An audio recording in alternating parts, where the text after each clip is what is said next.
Let's talk about the previous Prime Minister of the occupation and his horrible ending. His name is Ariel Sharon. Born in 1928, he's a very well-known war criminal. He took part in several massacres, including the 1953 massacre. He was found personally responsible for the Sabra and Shatila massacres of Palestinian refugees. Please Google it. He was also known as the Butcher of Beirut. He was forced to quit as a defense minister in 1982, and he was elected prime minister in 2001. So in 2006, he had a massive stroke that put him in a coma for 8 years. Doctors said that he was in a state of minimal consciousness, as he can feel pain and can hear those around him without responding to them. In 2014, his skin started to rot, as well as his intestines, and his intestines and organs were removed one by one without him being sedated until he died in 2014. Sharon suffered his first mild ischemic stroke on December 18, 2005, and was given a blood thinner as treatment.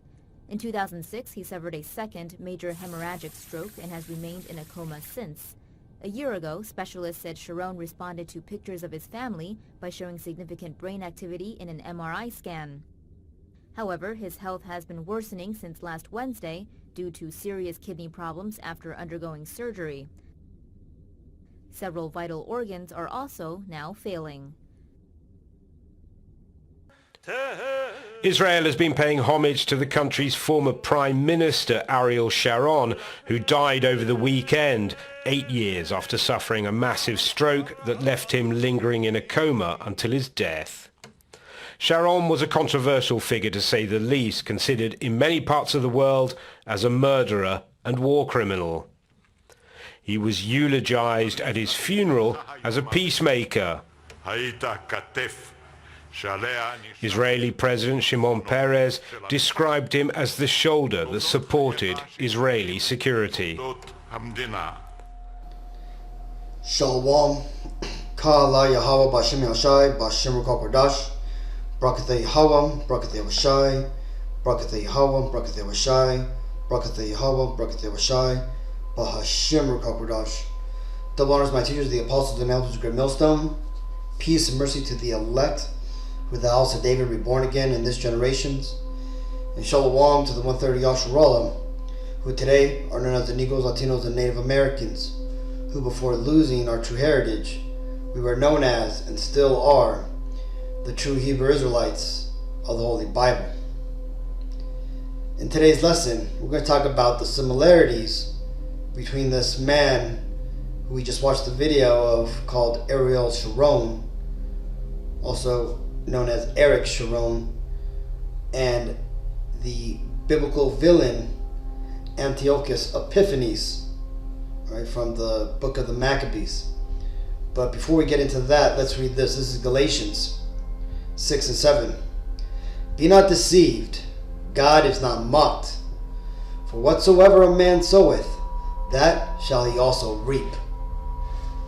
And that's ultimately what this man, Ariel Sharon, has reaped, right? He reaped that injustice and all those plagues that he ended up dying with, right? For 8 years, he was in a coma, in a vegetative-like state.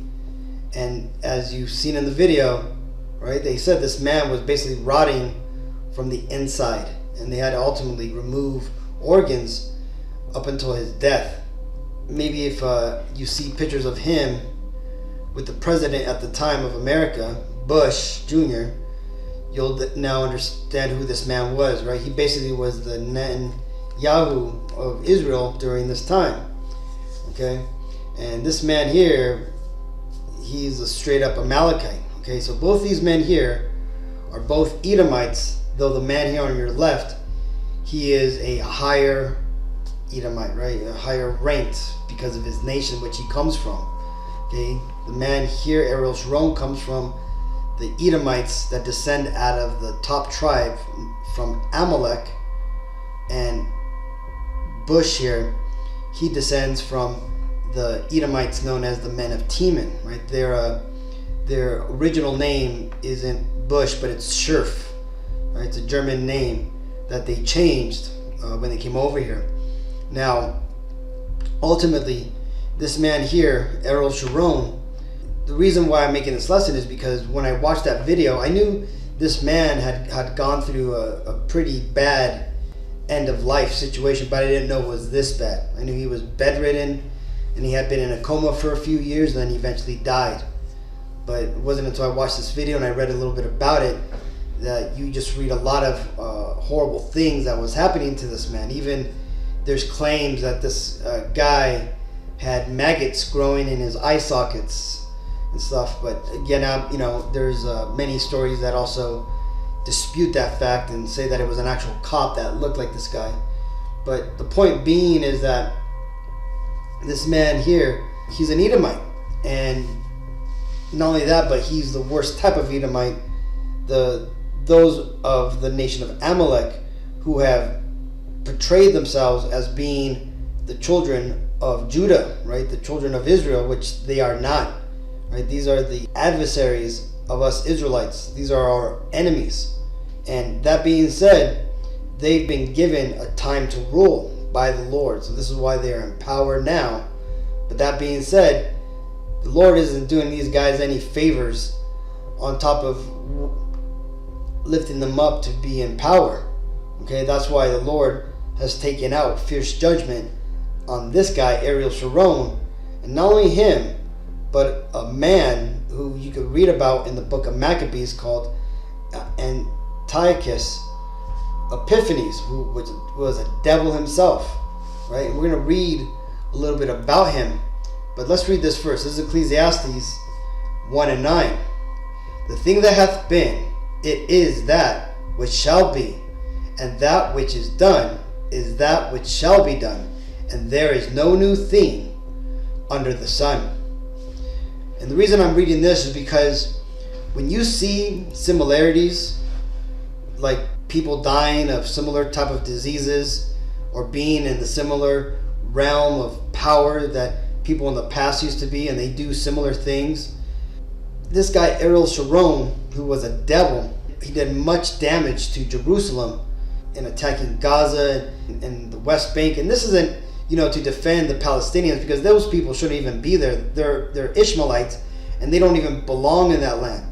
But the point being is that this man Ariel Sharon, this Amalekite, has just been wicked upon the land, and he's been doing many awful things in that land. And just like this man here that we're going to read about, Antiochus the fourth Epiphanes, who was the son of King Antiochus III the Great. In the Bible they refer to him as Antiochus the King. We're going to read about this man here, Antiochus Epiphanes, who went on to be a thorn in the side of the southern kingdom when they were taken over by the so-called Greeks. That would be these people, okay? The new Edomites, the new Greeks, which were ultimately the Edomites that had taken over that society and were now continuing to conquer. Well, if you're unsure where this guy comes from, we have to first go to the image of Daniel in talking about the 5 empires that would come upon the face of the earth. When we zoom in, we ultimately see the first empire being the Babylonian Empire, second empire, the Medo-Persian Empire, and the third empire, the Grecian Empire. Okay, this would be the Edomites, okay, or at the time they were referred to as the Macedonians. And again, don't get it twisted, but the Edomites had even spread out even further than these Macedonians, but they were largely in the group, in the nation known as Macedonia. That being said, after Alexander, who was given power by God to take over the world at this time, after he died, his 4 generals took control of the land and split it up. And that's what ultimately represents the spiritual animal that was seen here by Daniel, and the 4 wings that took part of this beast. That represented the 4 generals, also basically their nations that they would control. Well, the man that this guy here, Antiochus Epiphanes comes from this man's lineage, Seleucus. His name would also be known as Seleucus the First Nicanor. He was the man who went on to take over, basically, let's take a look at the map of Iran, okay? Persepolis, Susa, Babylon, Seleucia, right? And ultimately, he would go on, and it would basically be him and the Ptolemies in Egypt who were fighting against. And Israel was right in this land. Basically, the Southern Kingdom brothers were left here in the middle between these two warring Edomite empires. And when we read about Maccabees, this is ultimately what we're reading about, are the wars going on between these two Edomite empires and how they involved the nation of Jerusalem, right, with the de facto leaders being the Maccabean family, or the Hasmonean families, right, the Maccabee brothers. Well, that being said, let's go and read a little bit about Antiochus Epiphanes, and we're going to read about ultimately his wickedness that he did in ruling over Jerusalem, and how the Lord placed judgment on this guy. So to get started, let's just read about him, okay? It says, 1 Maccabees 1:10. And there came out of them a wicked root, Antiochus, surnamed Epiphanes. Right? This is the man that we're going to focus on. That is this man right here, Antiochus Epiphanes, son of Antiochus the king. Right? Antiochus the king is this guy here. This is Antiochus III, the Great. Okay? Who had been an hostage at Rome, and he reigned in the 137th year of the kingdom of the Greeks. So again, when it says the Greeks, this isn't talking about necessarily the Greeks themselves, right? This is talking about, because you got to remember, the Macedonians, the Edomites, that was their going name at the time. They had taken over all the known world at that time. And they started to call themselves by different names, right? This is how the Edomites became known as the Egyptians, right? With the Ptolemies down in Egypt. The Seleucus and his family's lineage became known as the Persians, right? With the Seleucus Empire. And then so on and so on. Next, let's read this. This right here shows just one of the wicked things that Antiochus he did to the temple itself, right? Not only to the Israelite people, but to the temple. It says, this is 2 Maccabees 5:21. So when Antiochus had carried out of the temple 1,800 talents, he departed in all haste unto Antiochia, weening in his pride to make the land navigable and the sea passable by foot. Such was the haughtiness of his mind.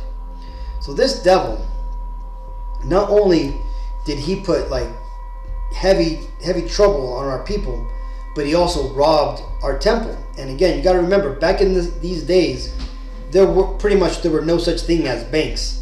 The only banks that were around that time was the temple. This is where you kept your money. You would keep it there for safekeeping, and you could go and take withdrawals. You could pay the priest.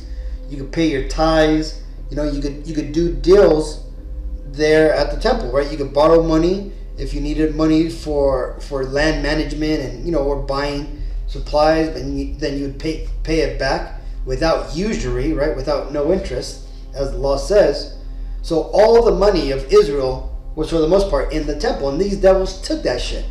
Okay, and there's many other stories showing how the temple was basically robbed.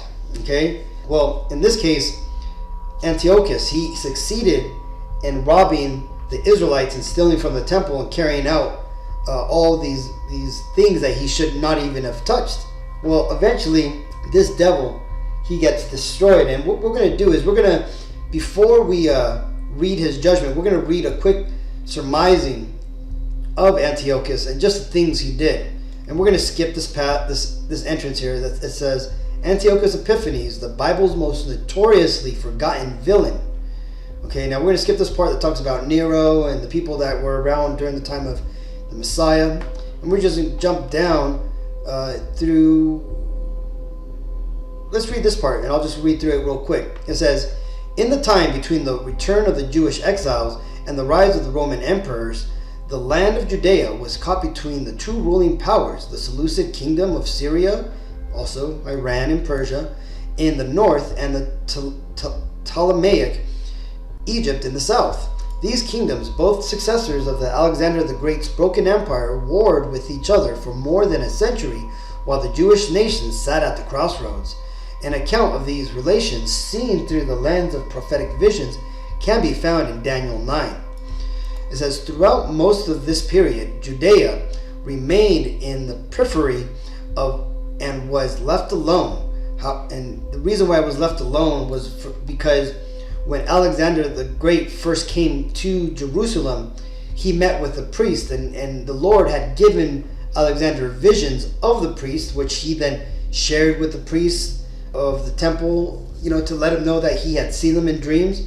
Well, our high priest showed him, Alexander the Great, where he was actually written about in our scriptures hundreds of years ago, and how he would go on to rule the world. Well, that set very well with Alexander, and he basically left us alone and let us, simply be who we were, and not to be messed with.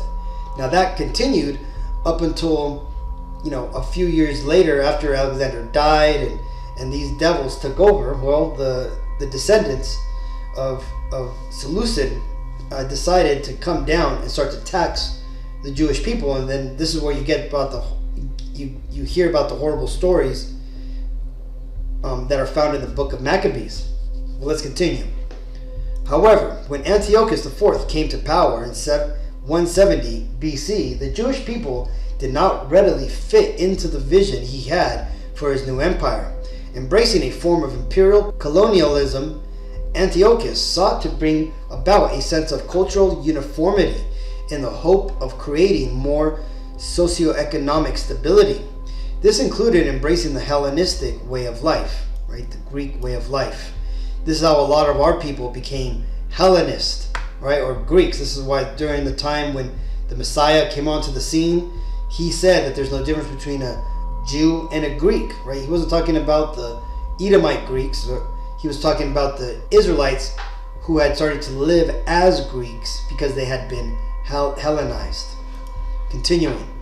This included embracing the Hellenistic ways of life and the worship of Greek pantheon, especially Zeus. By taking the epithet Epiphanes, God manifest, Antiochus even claimed to be Zeus incarnate. Many of the pagan nations embraced and welcomed these policies, but in the land of Judea, they caused a cultural civil war, notably amongst members of the high priestly families. In the midst of this turmoil, according to the book of Maccabees and the Jewish historian Josephus, Antiochus plundered the Jerusalem temple and carried off the sacred vessels to help finance his campaigns. Following stories of intrigue, bribery, and military coups amongst the Jewish ruling class that could rival any on television these days, Antiochus arrived in Jerusalem to find the people in an open state of revolt against him and each other. The chaos he found in Judea immediately followed a humiliating defeat in Egypt, and the ruler took out his frustrations on the Jewish people. Antiochus took control of the situation by slaying many innocents and brutally enforcing his cultural and religious policies on the population. A time of great tribulation occurred as traditional practices such as circumcisions were outlawed, sacred scriptures were burnt, and violators were brutally punished even unto death. Having already laid siege to the Temple Mount and destroyed many of its fortifications, Antiochus built a new fortress known as the Acrea, literally the cathedral, to consolidate his power over Jerusalem and strengthen his political agents. As a culmination, he proceeded to profane the temple of Yahawah by erecting idols within it, and even going so far as to sacrifice pigs upon the altar, presumably to Zeus. And let's just skip this next part because it's basically a bunch of Christian gibberish talking about how this guy was the Antichrist, which he was a Antichrist, but he wasn't the Antichrist. Continuing, he says, following these atrocities and abominations, Antiochus left his generals in charge of Judea as he went to fight wars in the east and against the Parthians. The Jews went on to revolt under the leadership of the Maccabees and throw off the yoke of the Seleucids, winning their political and religious freedom. The memory of this great event is celebrated by the Jewish people each year during Hanukkah. Meanwhile, the great villain Antiochus, Zeus incarnate himself, suffered a military defeat in the east, contracted an illness, and subsequently died. Soon after, the Seleucid kingdom crumbled as well. Like many megalomaniacs throughout history, Antiochus' legacy is one of a stain of memory rather than of great achievements. And this right here is ultimately the legacy that Ariel Sharon leaves, right? It's a legacy of a devil, okay, and the lies that he pushed through and the wickedness that he caused there in the land of Israel, trying to claim it for his Edomite brethren. Now, let's go on and let's read what the Lord did to Antiochus Epiphanes. This can be found in 2 Maccabees chapter 9. We're going to read the whole thing. It says, about that time came Antiochus with dishonor out of the country of Persia, for he had entered the city called Persepolis and went about to rob the temple and to hold the city, whereupon the multitude running to defend themselves with their weapon put them to flight. And so it happened that Antiochus, being put to flight of the inhabitants, returned with shame. Now, when he came to Ecbatana, news was brought him what had happened unto Nicanor and Timotheus. Then swelling with anger, he thought to avenge upon the Jews the disgrace done unto him by those that made him flee. Therefore commanded he his chariot men to drive without ceasing and to dispatch the judgment of God now following him, for he had spoken proudly in this sort, that he would come to Jerusalem and make it a common burying place for the Jews. So at this point, Nicanor and Timotheus, for the most part, were outed, right, by the Maccabees and stuff, who had basically had continued a war against the ruling powers, okay, because they had profaned the temple, they had taken over. And in this case here, Antiochus, not only did he lose in Persepolis, which is a part in right here, Persepolis, but he heard how when he went over to Ecbatana, which is over here, I believe, it's like up in this area here, or it could be over here. It's north Persia. When he went there, he had heard how the Maccabean brothers and ultimately the Jews had revolted, okay, and ultimately he was pissed, and he ultimately, went over back to Jerusalem and basically brought the pain upon them, okay. So let's continue reading, because this guy here, he was out for vengeance, right? He was going to make all of Jerusalem basically a cemetery for the Jewish people. He was going to try to kill us all off. Well, the Lord had different plans for him. Let's continue. Verse 5. But the Lord Almighty, the power of Israel, smote him with an incurable and invisible plague. You see that? As soon as he had spoken these words, a pain of the bowels that was remediless came upon him, and sore torments of the inner parts, and that most justly, for he had tormented other men's bowels with many and strange torments. And this guy, Ariel Sharon, when you hear about just some of the things that he did and how he was involved in a lot of these wars, and they even refer to him as the Butcher of Beirut. This guy was known for his cruelty and his wickedness that he did upon the children of Ishmael. Okay, and I'm sure along with those Palestinians, as the apostles have said, that there were, or there still are, a lot of Israelites dwelling amongst them, right? we've seen videos of the Afro-Palestinians. A lot of those are Israelites, okay, that have stayed in that land throughout all the captivities that it has gone through. Now, just like this guy here, Antiochus Epiphanes, had done a lot of torments to other people, the Lord was paying Antiochus back for the things he had done in a way where it was ironic, because it was the same thing that this devil did to other people. Now, when you look at Ariel Sharon, look at how this guy went out. All right, so that makes you wonder if, is it not true that he caused a lot of innocents to die in ways where they were unable to speak to their family to say goodbye, and all the things that came upon Ariel in his last days, were they not fitting according to the things that he was accused of doing? Well, it's food for thought. Continuing, verse 7, howbeit he nothing at all ceased from his bragging, but still was filled with pride, breathing out fire in his rage against the Jews, and commanding to haste the journey. But it came to pass that he fell down from his chariot, carried violently, so that having a sore fall, all the members of his bodies were much pained.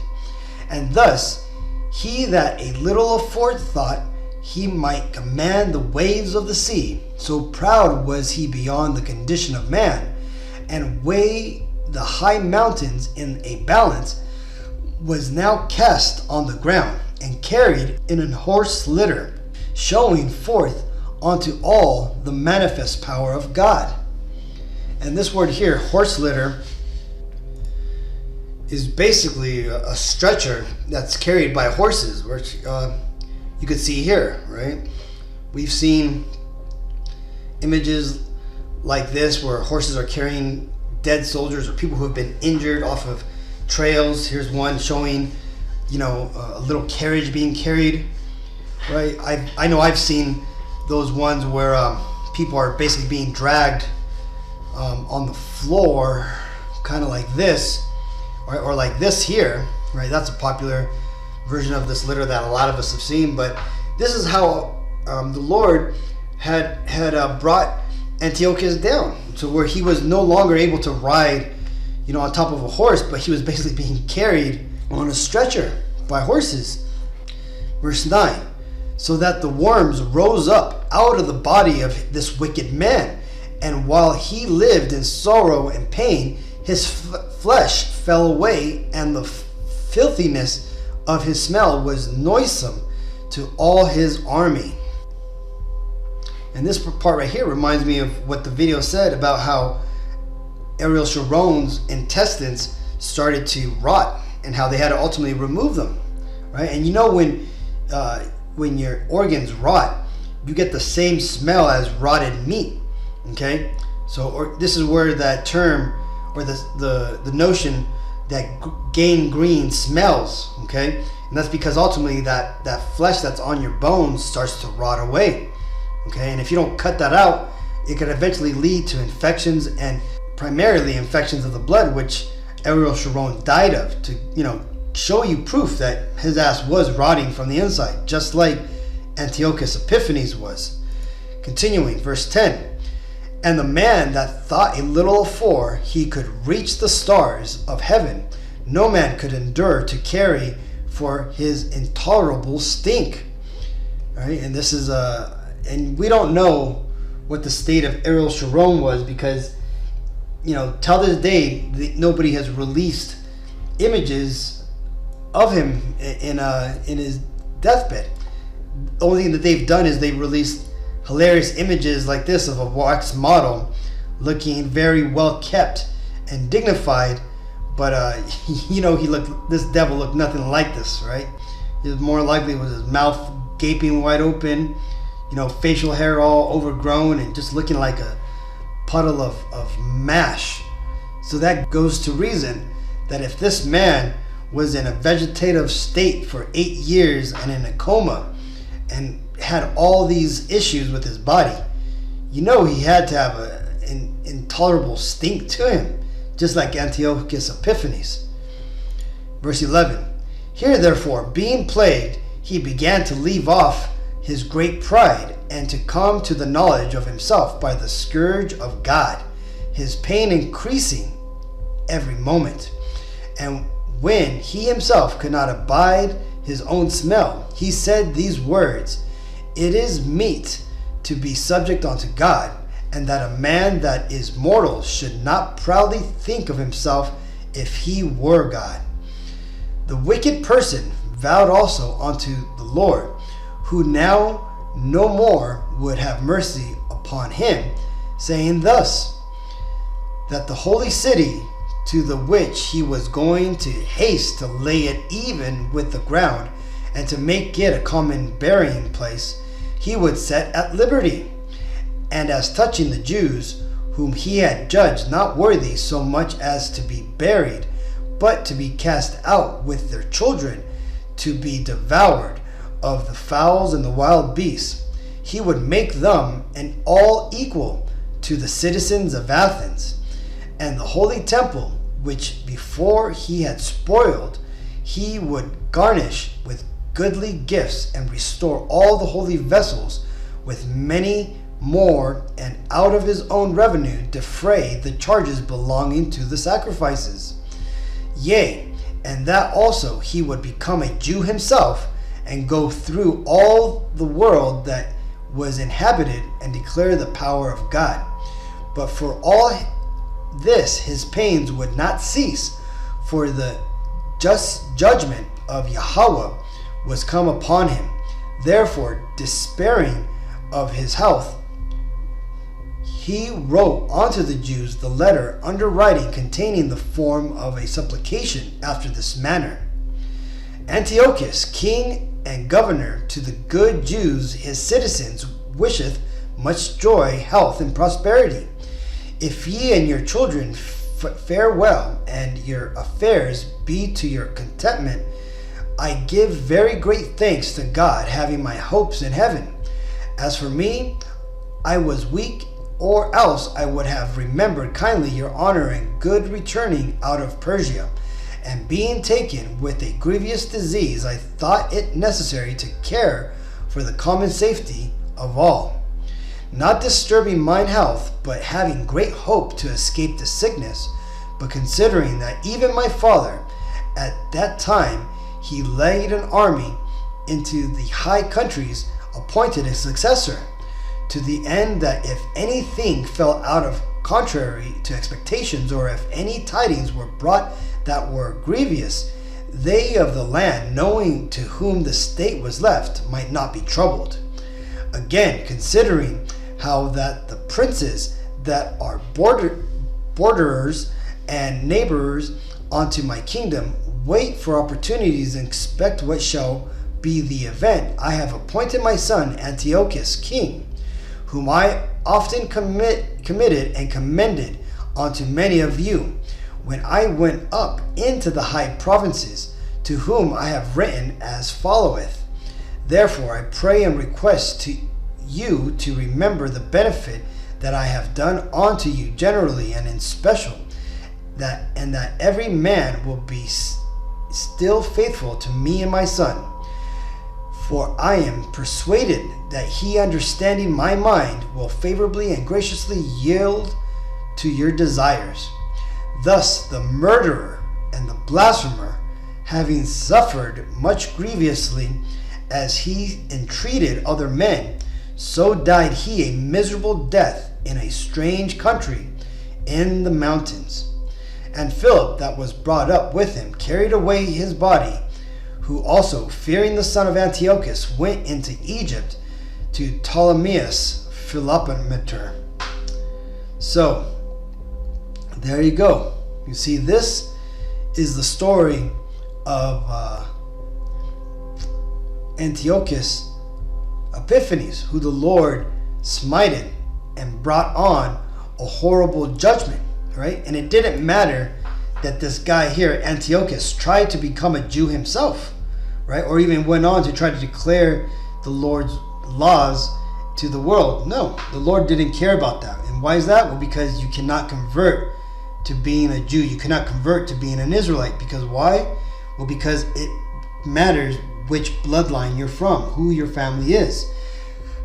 And as we have seen, Antiochus Epiphanes comes from the Edomite bloodline, the bloodline that is hated of God.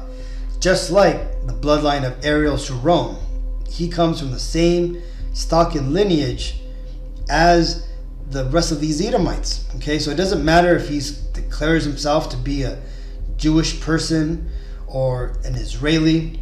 He is not of the chosen line, right? He is an Edomite, and as such, the Lord has judged him just like how he judges the rest of the nations, right? So that being said, I just wanted to touch upon these two stories because, the funny thing is that, the Lord, he will do things like this, right? He'll bring on judgment onto a wicked person in the past, and then when that person comes back in the reincarnation down the road in latter history, the same or similar scenarios play out, right? They become a ruler. They're in the same power structure. They tend to fall for the same, downfall, be it being killed in a war, beheaded, or an invisible disease that takes them out. Okay, so that being said, just wanted to share these two parallel stories, and hopefully you were edified. So until the next time, I want to give all honor and glory and praises to Yahawah, B'Hashem Yahawashi, B'Hashem Qadash. Shalom.